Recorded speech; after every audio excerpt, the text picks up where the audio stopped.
Cucurella is gone. He's off to Real Madrid for £50 million and we're going to have to get used to life without the curly-haired left-back maestro. So, in light of that, I've decided to take a look at 6 potential left-backs that we might be able to get to replace him. Welcome, Blue Believers, to another episode of the Stamford Sync, where we are syncing up with everything Chelsea FC. And in the post-Marc Cucurella era, who I loved him, I thought he was brilliant, but I've released a video about that already. If you want to get my thoughts on the Marc Cucurella situation, go and check that one out. But for now, let's talk about 6 left-backs who could replace Marc Cucurella in Xabi Alonso's new Chelsea. And to start off, we're sticking in the Premier League and we're keeping it familiar with Lewis Hall, currently of Newcastle, but formerly of the Chelsea Academy.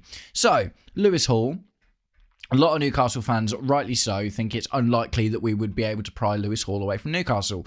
But things change. You get 50 mil on the books for a Marc Cucurella and you want to go in for someone who's going to come and hit the team straight away. All of a sudden, 50 mil on a starting left back doesn't seem like a terrible idea. So let's look at the profile and statistics of Lewis Hall for this season. England international, absolutely can't believe he didn't go to the World Cup. 21 years old, which is wild. That's so young, man. That's so young.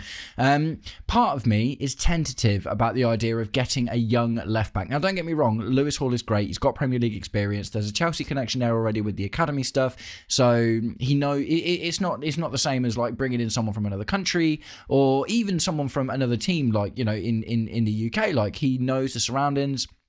He knows the area, he knows the facilities. There is something to say that he would feel a little bit more comfortable when he instantly arrives. Obviously, as a defender, 179 centimetres, which I believe is just short of 6 foot in and around. And obviously, he's also a left footer. So, in the last season at Newcastle, Lewis Hall played 47 games in all competitions, scoring 1 goal, getting 2 assists, 1 goal, 1 assist in the Premier League, and 1 assist in the Champions League. Which is great. Man's getting assists in Champions Leagues. I don't know exactly which one that was. Oh, another thing interesting, by the way, I'll be mentioning this with all of the guys. His contract currently runs until the end of June 2029. So as of right now, 3 years left on his deal. Same as Cucurella. And we just sold him to Real Madrid for 50 mil. You'd have to argue that Cucurella is a better, Cucurella is a better left back than Lewis Hall is at the moment. But Lewis Hall has got the potential because he is 6, nearly 7 years Marc Cucurella's junior. So, 47 appearances shows you that Lewis Hall can hack it in the Premier League, essentially, and in all competitions. Played 10 games in the Champions League, really impressive. 3 in the FA Cup, 3 in the EFL Cup, and 1 in the Premier League 2 Division 1, which I assume must have been a comeback from an injury, because sometimes they play with the youth teams, don't they? We've seen it with Axel Disasi and some other players. When they're coming back from long injuries or layoffs or whatever, they sometimes play with those teams. So the general, first look at Lewis Hall, yeah, okay. The only thing I have is, like, I would love to have him, and I really, really like the look of him. But he's very, very young. So what does that mean for the like of Jorell Hato, for instance? Jorell Hato for me is like, I said this in my earlier video, I want Jorell Hato to carry on being a young player. Do you know what I mean? In the way where it's like, we shouldn't be putting all that pressure on him yet. But if you buy a 21-year-old, don't get me wrong, Jorell Hato plays really well in the centre-back position and can, drift into midfield and stuff, and left-back, left-wing-back.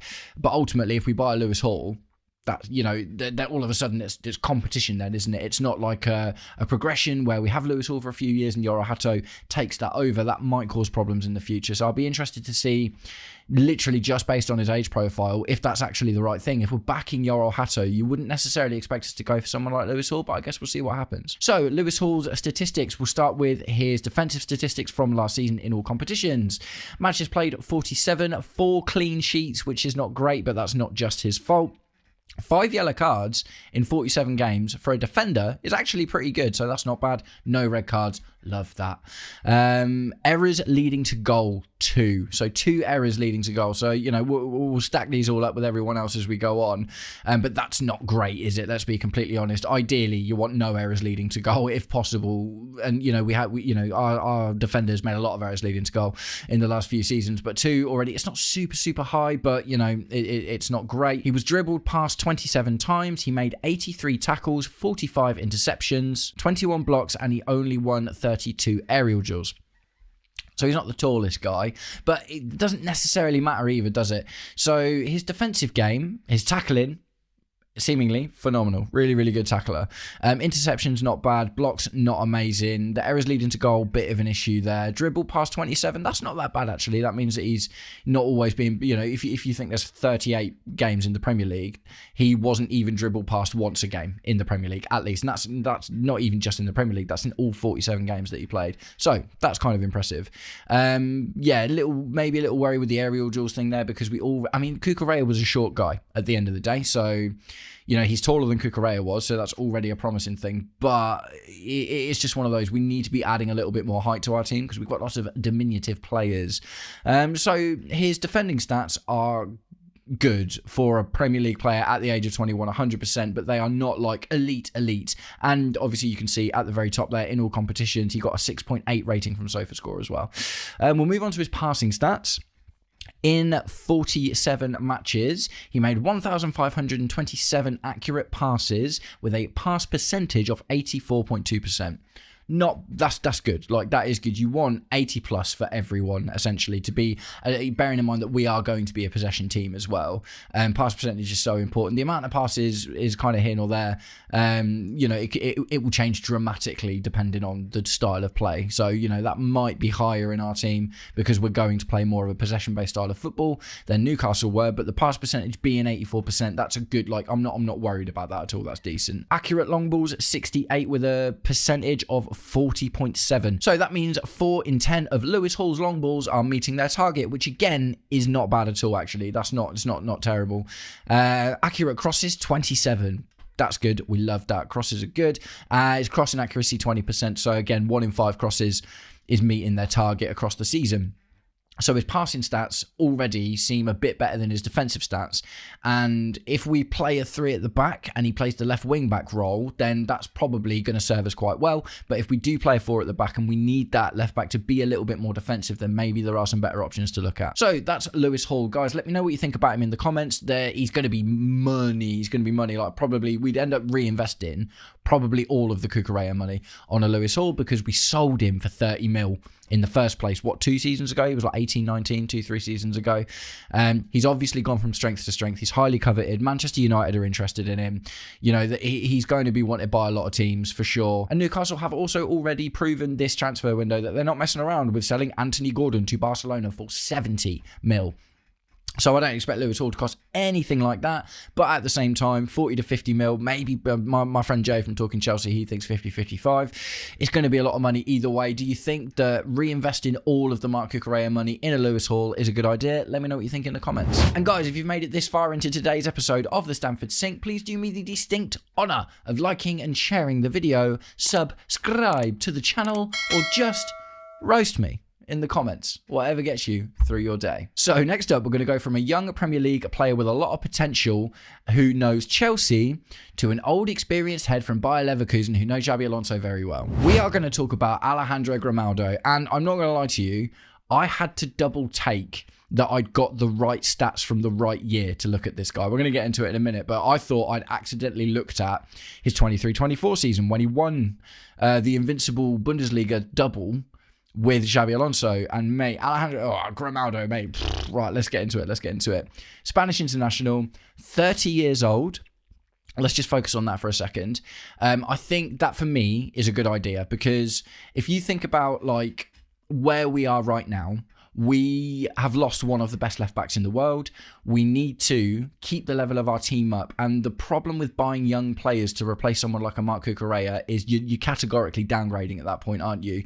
We need to add, it wasn't just about Marc Cucurella's ability either. It was about his experience, and adding experience to this position isn't a bad idea. Also, if you get someone like a 30-year-old Grimaldo, naturally then you give the likes of Jorell Hato a couple of seasons to improve and then naturally take over that spot when Alejandro Grimaldo is 32, 33 and maybe moves on or falls back to a more rotational role. And also, even if it isn't Jorell Hato, that gives us another couple of seasons in order to identify the right left back to take that spot long term. So I'm not going to lie to you, personally, where I am right now, Look, I haven't even gotten into the stats yet, but just based on the experience and age of Grimaldo, I think it naturally makes sense because we've got Jorell Hato in the squad already, who looks like he could go from strength to strength, and that also would give us a buffer of a couple of years, just in case Jorell Hato doesn't work out, then it gives us time to look for somebody else as well. So another interesting fact about Alejandro Grimaldo is his contract expires in a year. He's in the last year of his contract now, so it's not going to be super expensive either, truth be told, because if he doesn't go this summer and doesn't sign a new deal, then they could end up losing him on a free when he's 31, and maybe we take that, but I wouldn't expect us to do what we did with Maignan, and at the end of the day, if we can get a Grimaldo for 15-20 mil, that's a steal. And I'm going to tell you why in a second, but let's just go through a couple more of his stats. 171 centimeters, even shorter than Lewis Hall, so we wouldn't be, I think that's still taller than Marc Cucurella, but we wouldn't necessarily be replacing it with height. Obviously, he's a left footer. So Alejandro Grimaldo, actually one quick thing there, it says he's a midfielder.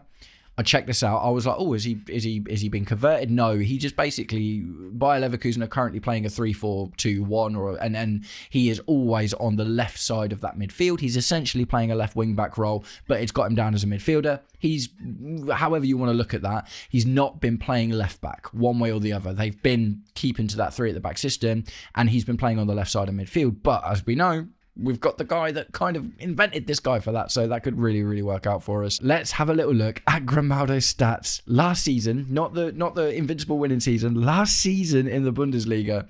25-26, he made 46 appearances, so that's one less than Lewis Hall made in all competitions in the Premier League and the Champions League and all of that last season.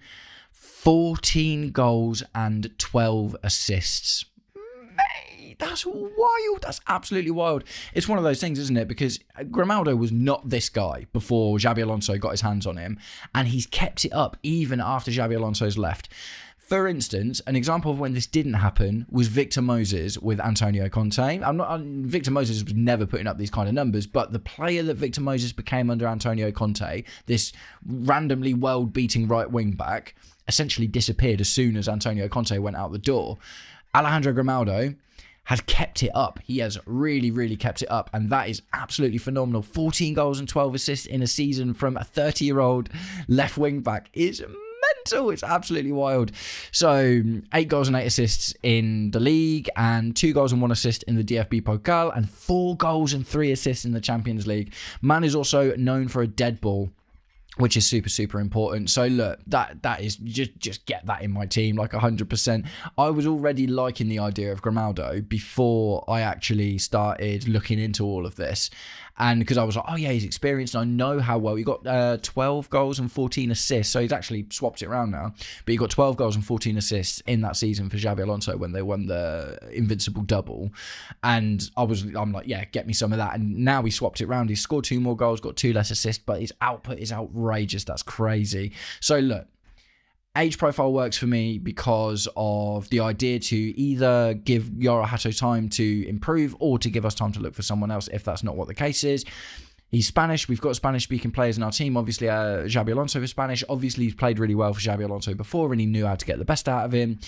He fits really well. That now, I don't necessarily... We're going to get into the defensive stuff in a minute, but I don't necessarily know how good he'd work as a left-back. But for that left wing-back position, if that's what we're going for, chef's kiss. He's the guy. So let's have a little look at his defensive stats. In 46 matches, 11 clean sheets, which is a significant amount more. Lewis Hall only got 4, so obviously that's a team thing in general, but contributing to that, which is good. 8 yellow cards. That's 4 or 5 more than Lewis Hall got, so maybe that's something to watch out for. No red cards, which is good. Also 2 errors leading to goal, so him and Lewis Hall both got 2 errors leading to goal, which is not great. We really need to try and avoid that. Dribbled past 45 times, which is significantly worse than Lewis Hall's, but I guess the thing there is he's playing almost like more of a winger, isn't he? Positionally, maybe that makes sense because he's spending more time up the pitch rather than Lewis Hall, who was a left back and was expected to defend a lot more. 94 tackles, love that. 34 interceptions, 7 blocks, but again, he's spending a lot more time getting up there. And 17 aerial duels won, which again isn't really great, but the story of Grimaldo, as you can see in the output, is the attacking stuff you get from him. So I guess what we would really be doing here would be comparing Grimaldo's defensive defensive stats to a winger, but by the looks of it, as a left back, if we're going to have the 4 at the back, maybe Grimaldo's not the best option, but if we're going for a left wing back, then yeah, mate, let's go. Right, and we'll have a quick look at his passing stats as well. 46 appearances, 2,433 passes last season with an 86% pass accuracy. Now, that is significantly more than Lewis Hall, but I'm not surprised that Bayer Leverkusen are still hanging on to that Alonso possession-based style of football.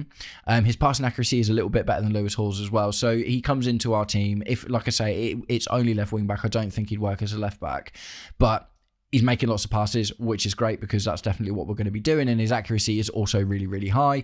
Accurate long balls, 74. So that's great. That was higher than Lewis Hall. Long ball accuracy, 47.4%. So that's nearly half of his long balls are meeting their target. That's phenomenal. Accurate crosses, 78. 78 accurate crosses. That's crazy. 78 accurate crosses, man. That's wild. 29%. So again, the percent is higher than Lewis Hall's. And as an attacking player and a passing player, if we play 3 at the back, Grimaldo has still got it. Now, the question remains, would he be able to transpose this to the Premier League? I would have thought he'd be more likely than some of the other players that we've bought from Germany before. When we got Kai Havertz and Timo Werner, these were really young players. They were goal scorers in that same kind of way. Grimaldo has got a lot more finesse, technique, experience. He's been around the game for a long time, and Xabi Alonso obviously already knows him really well.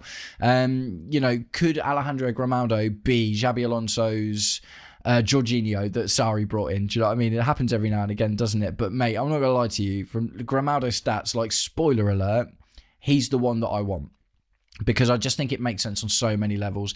His output has been insane. He's got 1 year left on his deal, so it's not going to be very expensive. He's played a lot of games in the last season, so you know he can stay fit. The numbers are crazy. His defensive work, not absolutely stellar, but like I say, I would probably put a lot of that to his specific position that he's been playing. And if we do go for a Grimaldo, then that kind of makes sense that that's, probably the formation that we're going to play. And his passing stats are absolutely wicked. So guys, let me know what you think about Grimaldo, but he looks wicked. Right, next up we're going to talk about Andrea Cambiaso from Juventus.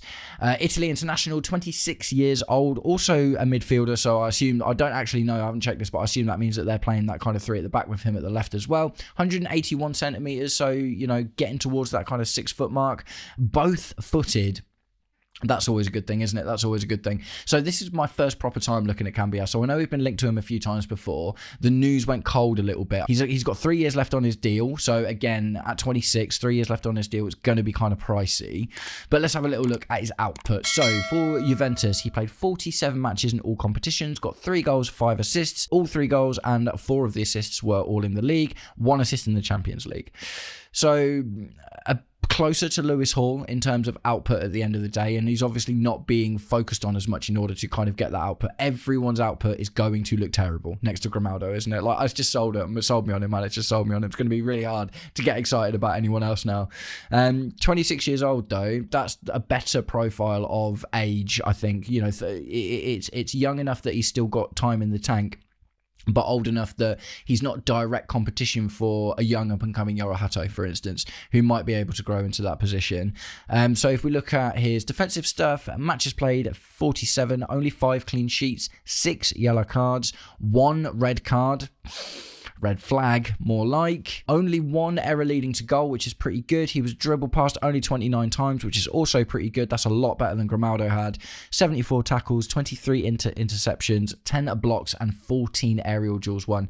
So more of a left back or a defensive left wing back at the very least, because it says he's a midfielder, so I assume that means they've been playing 3 at the back. But he seems to be more into his defensive stats, but they're not even that good, to be honest. Like, he looks okay, but people were really, really, talking this guy up, and I'm thus far, just from what I'm looking at, I'm not necessarily seeing it.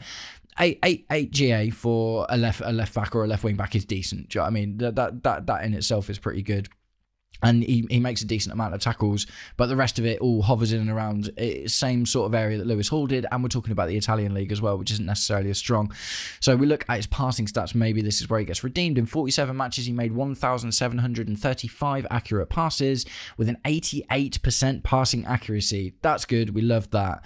65 accurate long balls with a 63%. Right. Okay. This is it, isn't it? Like, this is what we like him for. 40 accurate crosses with a 27% cross accuracy. So his output is reasonable for a left back or a left wing back. Obviously, again, not as good as Grimaldo's, but no one's is going to be, so it's not really fair to beat everyone with that stick. Crossing accuracy, decent. Not a huge amount of crosses, more than Lewis Hall, but less than Grimaldo. The accurate long ball thing there, that's awesome. 2 in 3, essentially, of his long balls are meeting their target. That's really, really good, and he made a reasonable amount of them as well. And 88% passing accuracy. So, yeah, definitely kind of like a mix, kind of like a hybrid almost of Lewis Hall and Grimaldo in that point. Like, Lewis Hall seemed to be generally better at the defensive stuff than Grimaldo was. Grimaldo's output was a lot better and his passing was a lot better, but it looks like Cambiaso kind of fits somewhere in the middle of the two. So I can see why he'd be an interesting option, although I've got a feeling he'd be expensive because he's got 3 years left on his deal. He's just about to enter his prime. So don't love it, don't hate it. Wouldn't absolutely hate it. Guys, let me know if you know anything more about Cambiaso. Like, I haven't watched a lot of these players, I'll be completely honest. I'm just sort of eyeballing the stats and trying to figure out whether they'd fit. I think he'd fit. He seems like he'd be a better left back than Grimaldo, and he seems like he'd maybe be a better left wing back than Lewis Hall.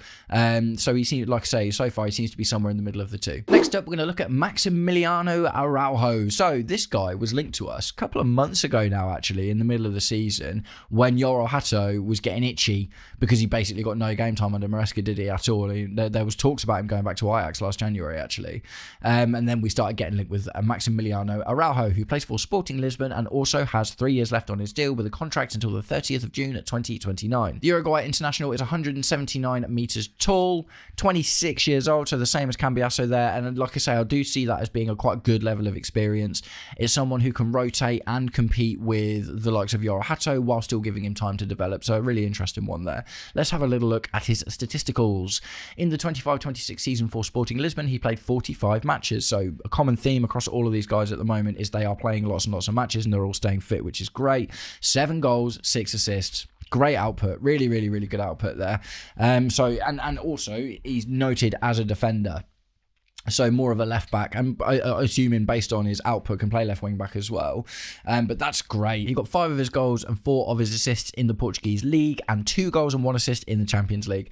So this is the thing we're looking at sporting players, right? Is it's always like, it's Sporting Lisbon, the Portugal league isn't quite as strong as the Premier League, but when you see them doing it in the Champions League, like, that's really important. This guy's been linked to like Arsenal and like a few other big teams and stuff as well. And the money that was being talked about before was somewhere like 50 to 60 mil. So he'd definitely be an expensive option. Getting into his prime, got 3 years left on his deal. Really, really good output. So he'd be an expensive option, but he looks pretty good so far. So let's have a look at his stats. In 45 matches, he got 9 clean sheets, 13 yellow cards. That's a red flag, and 2 red cards. That's a massive red flag. So already it's just like, we don't need any more of that, do we? Let's be completely honest. But on the reverse side of that, this is a really interesting one. So he's all about getting the cards, but 0 errors leading to goals. And that's the first player on this list so far that hasn't made a single error leading to goal in the entire season. And he played a lot of games as well. So he seems hot-headed, but also keeps his focus when it comes to defending. So that's good. Dribbled past 54 times, which is quite high. 115 tackles, mate. That's wild. 47 interceptions, only 5 blocks and 35 aerial duels won. So the highlights there for me are no errors leading to goal. First guy on the list that's managed that so far. 115 tackles. Mate, that's really, really good. So yeah, left back, 100%. And the thing is, he's getting that output from a left back position as well. So if he's got that's like 13 GA from a left back position, that's crazy. So maybe if we put him at a left wing back position, maybe his output goes up as well, and he can still make all of those tackles.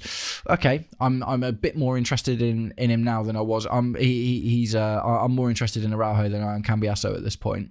Let's have a little look at his passing stats then. 45 appearances, 1,266 accurate passes, which is quite low compared to everyone else on the list. That's about the same as Lewis Hall, I think, and maybe they're not a particularly possession-based team. I know that if they're still continuing on from the Amorim style, for instance, that's probably quite transitional football, isn't it? 84% passing accuracy, that's really good. Accurate long balls, 52, with a long ball accuracy of 50% as well. He's got high assists, so that does make sense. Accurate crosses, 30, with a 23% crossing accuracy. So long balls, good. General passing, good. Would be asked to pass a lot more than he has been, I assume, if he's playing at left back or left wing back in his Xabi Alonso team. Weird one, this one, but I do actually like the look of him. That's going to be pricey. Again, it's probably going to be like a 50-60 mil sort of thing, because he's got 3 years left on his deal when he's entering his prime. Very similar to Cambiaso, but out of him and Cambiaso at the moment, he's the one that takes it for me.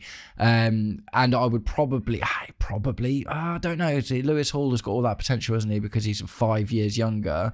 But as much as I like Lewis Hall, we need someone to come in and take that position right now to be the first choice for whatever formation that Xabi Alonso goes for. And Araujo and Grimaldo, at the moment, for different reasons. Araujo seems to be more versatile because he can obviously play quite well at left back, but also would probably easily be able, just based on his passing, his crossing, his long ball accuracy, and his numbers, 13 GA, which is really, really good. You would assume he'd be able to play that left wing back position as well. So of the 6 that we're going to talk about today, that's the guys that are kind of available on the market. And that's Lewis Hall, who is being talked by a lot of, obviously he's got Premier League experience, which is really important. Chelsea boy, very young, not amazing output, but good defensive stuff. Alejandro Grimaldo is the top one for me at the moment. That output is absolutely outrageous, but it probably would signify that we're going to play the 3 at the back, because he does, based on his defensive stats, it doesn't necessarily look like he'd do such a hot job as a left back. Cambiaso, bit underwhelmed, somewhere in between Lewis Hall and Grimaldo. Not huge, not a bad output, but yeah, just didn't really sell it for me. I think Araujo, for instance, looks better. We're going to move on to 2 kind of bonus picks now, and the first one, I just thought, why not? Let's just have a look at him. Let's have a look at Ben Chillwell, right? Because Ben Chillwell, very well known for being a good attacking left wing back. In Thomas Tuchel's Champions League winning season, him and Reece James were literally our attacking threats. And he's younger than you'd think as well. So look, Ben Chillwell, we sold him to Strasbourg, but he remains part of the Blueco family. It probably wouldn't be very expensive to bring him back. He's got a contract there until the 30th of June 2027, so he's only got 1 year left on his deal as is at the moment. England international, obviously hasn't got into the World Cup, haven't talked about it for a while. 29 years old, so in and around the same sort of age as Grimaldo. And like I say, something like that in itself would make sense to me, because it gives the likes of Jorell Hato a little while to develop underneath him. 181 centimetres for Strasbourg this season, 34 appearances, 3 assists.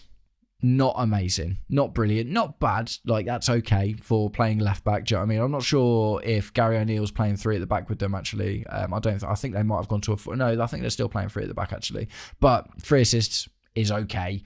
1 of which came in the Conference League, 2 in Ligue 1, and of his 5 appearances in the Coupe de France, he didn't get any output at all. So he's got the lowest output of everyone on this list so far, albeit in a bit of a weaker league in Liga. So he's not selling himself amazingly at the moment.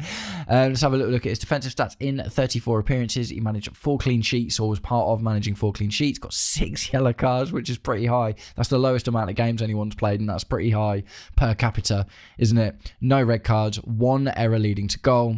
Dribble past 23 times, 39 tackles, 30 interceptions, 12 blocks, and 15 aerial duels won.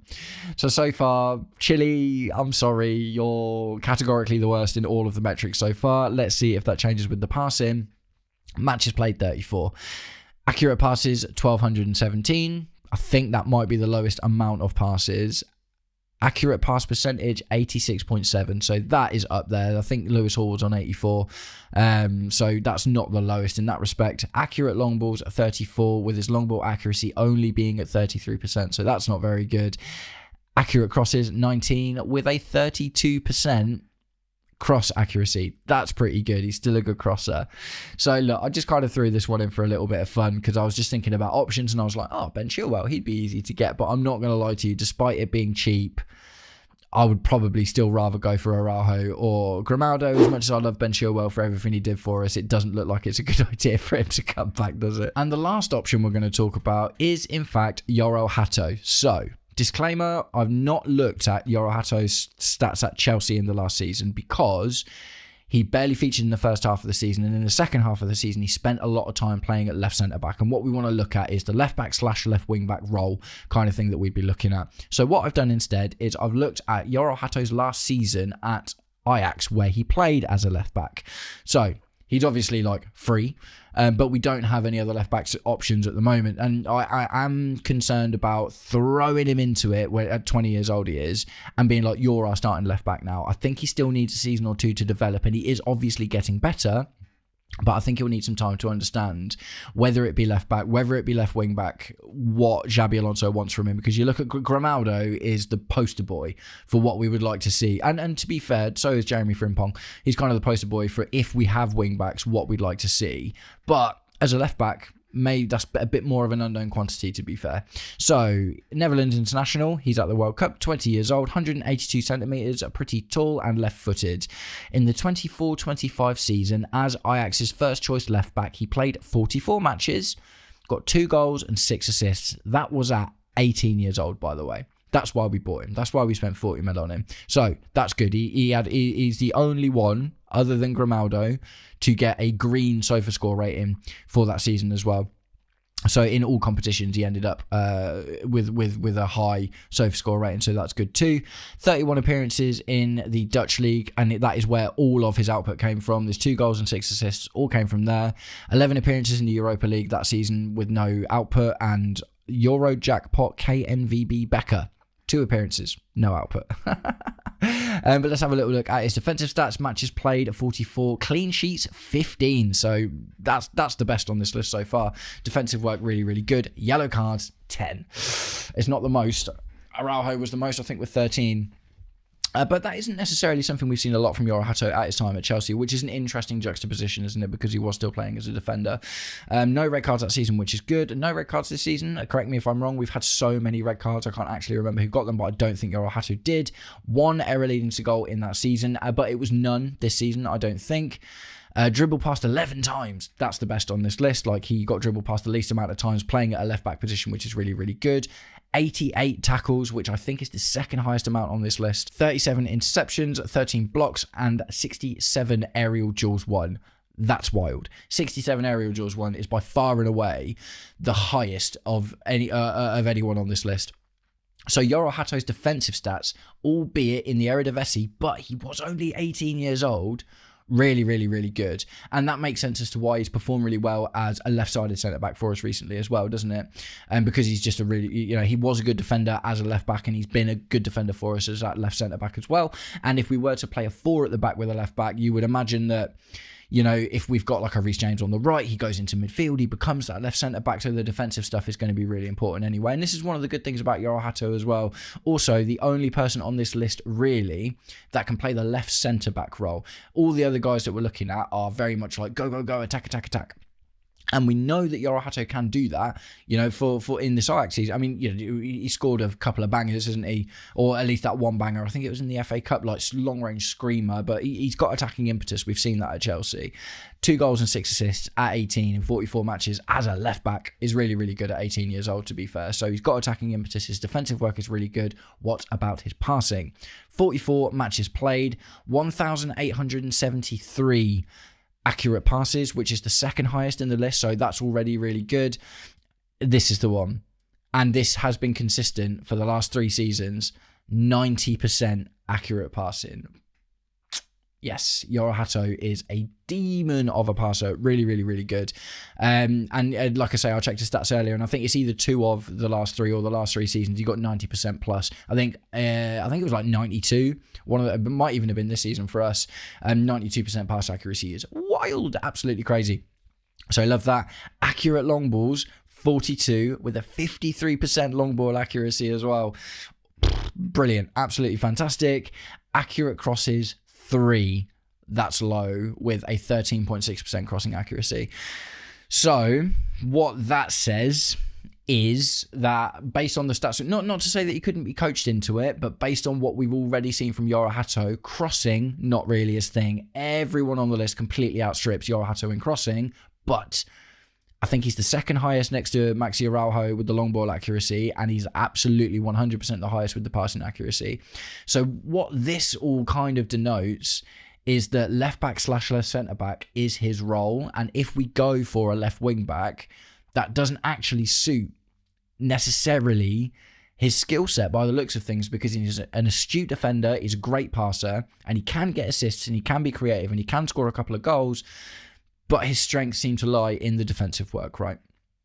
So Jorell Hato, and you know, at the end of the day, I expect Jorell Hato one way or the other, based on, you know, the back end of last season, to be either left back or a centre back or something like that. Like, he's going to get into our team. Do you know what I mean? He's definitely going to get into our team. It's going to be really interesting to see what happens with him. Obviously, Enzo Maresca, what a waste.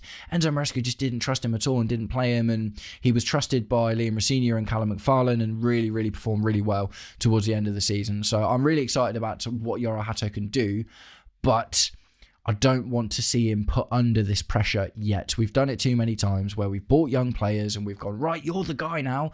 We need to level up. And the problem is really what we're talking about here is replacing Marc Cucurella as well. That is the issue in itself. I don't think Jorell Hato's ready to replace Marc Cucurella. I think he's going to be super useful to be able to play at left back and to be able to play at left centre back. I think he'll get a lot of game time, and I think he'll always be an interesting option. But as of right now, I don't think he's the one. So guys, that is it. That is 6 potential left-back replacements for Marc Cucurella: Lewis Hall, Alejandro Grimaldo, Cambiaso, Maximiliano Araujo, Ben Chillwell, and Jorell Hato. So for me, it's Grimaldo. Like, let's just go and get Grimaldo. It's not going to be super expensive because he's only got 1 year left on his deal. His output's absolutely outrageous. He's a good age to allow Jorell Hato or to develop under him, or to give us more time to go out and buy another guy in the next season or two without making a rush decision right now. He knows Xabi Alonso. He's a good passer. He'll fit the system. It just makes sense if we play 3 at the back. If we were definitely going to play a 4 at the back, Maxi Araujo probably makes a little bit more sense, but also Maxi Araujo makes sense because he'd be versatile. Like, Maxi Araujo has got what it takes to play left back and left wing back. Bit of a hothead. Needs to be reeled in a little bit by the looks of things, but hopefully that's something Xabi Alonso could do. And again, Maxi Araujo, so it's a difficult one, isn't it? Because if we play 3 at the back, Grimaldo's the guy. Let's just go and get him.